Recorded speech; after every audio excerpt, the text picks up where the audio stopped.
AP budget పై అధికార విపక్షాల మధ్య డైలాగ్ వార్ జరుగుతుంది. తమది సంక్షేమ బడ్జెట్ అని అధికార పక్షం చెబుతుంటే ఇది పూర్తిగా ప్రజలను ముంచే బడ్జెట్ అని చెబుతుంది విపక్షం. ఇంతకీ బడ్జెట్ పై ఎవరి మాటేంటో చూద్దాం. సంక్షేమానికి పెద్దపీట వేస్తూ స్వర్ణాంధ్ర 2047 దిశగా మేనిఫెస్టోలో ఇచ్చిన హామీలకు అనుగుణంగా మా ప్రభుత్వం ఎన్నో పథకాలను రూపొందిస్తోంది. మేనిఫెస్టోలో ఇచ్చిన హామీ మేరకు అధికారం చేపట్టిన వెంటనే సామాజిక భద్రత పింఛన్ను 3,000 రూపాయల నుండి 4,000కు పెంచడం జరిగింది.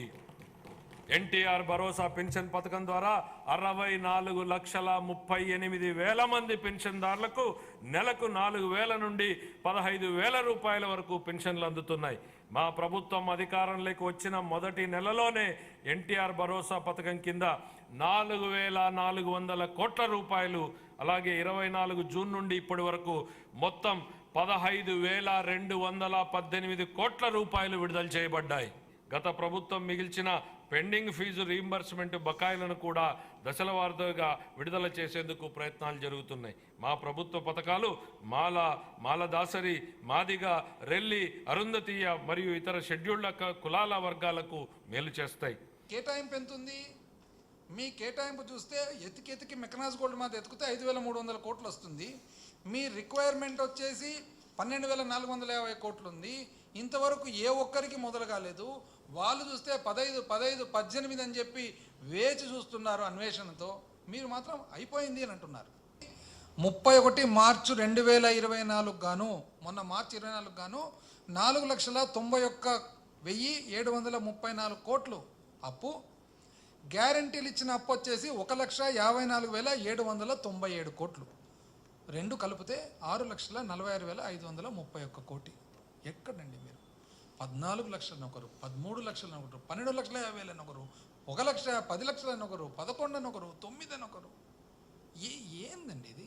ఇంత బాధ్యత లేకుండా అసలు ప్రజలు ఎట్లా నమ్ముతున్నారో, ప్రజలు ఏం ఆలోచన చేసినారో, 2024 ఎలక్షన్ ఏమైందో ఇదొక అసలు ఆగమగోచరంగా ఉంది. అసలు అర్థం కాని పరిస్థితి అనమాట. ఒక్కటి లేదు సూపర్ 6లో, ఒక పావుదీపం తప్ప. ఏరు దాటాక తెప్ప తగలేసినట్టుగా వీళ్ళ బడ్జెట్ ఉంది. ఎందుకంటే ఎన్నికల సమయంలో వీళ్ళు ప్రజల దగ్గరికి వెళ్ళేటప్పుడు ఏం చెప్పేవారు? ఇంటింటికి గ్యారంటీ బాండ్లు పంచారు, ఊరూరు మేనిఫెస్టో పంచారు. వాటికి ఈ బడ్జెట్కి ఏమైనా సంబంధం ఉందా అని నేను అడుగుతూ ఉన్నాను. ఎన్ని పథకాలు ప్రకటించడం జరిగింది? దేనికి కూడా ఇందులో కేటాయింపులు సరిగ్గా లేని పరిస్థితి క్లియర్గా కనిపిస్తూ ఉంది. ప్రజల్ని నెట్ట నిలువుగా మోసం చేశారు. ఈ బడ్జెట్ చూశాక ప్రజలు ఎందుకు ఓటేసామని బాధపడే పరిస్థితిని ఈరోజు తీసుకొచ్చారు. మూలధన వ్యయం మీద, క్యాపిటల్ ఎక్స్పెండిచర్ మీద దృష్టి సారించడం జరిగింది. ఈ ఆర్థిక సంవత్సరానికి 2,100 కోట్లు మూలధన వ్యయం కింద కేటాయించడం జరిగింది. మీరు గత 5 సంవత్సరాలుగా చూస్తే, ఎందుకంటే కంపారేటివ్ స్టేట్మెంట్ చూస్తే కానీ కేటాయింపులు ఎంత శాతం ఎక్కువగా జరిగాయి, ఎంత చిత్తశుద్ధితో ప్రభుత్వం పనిచేస్తుందన్న విషయం మనకు అర్థం కాదు. గత 5 సంవత్సరాల్లో 19-20 నుంచి 23-24 దాకా మూలధన వ్యయానికి గత ప్రభుత్వం 3,970 కోట్లు ఖర్చు పెడితే, ఈ ఒక్క సంవత్సరంలోనే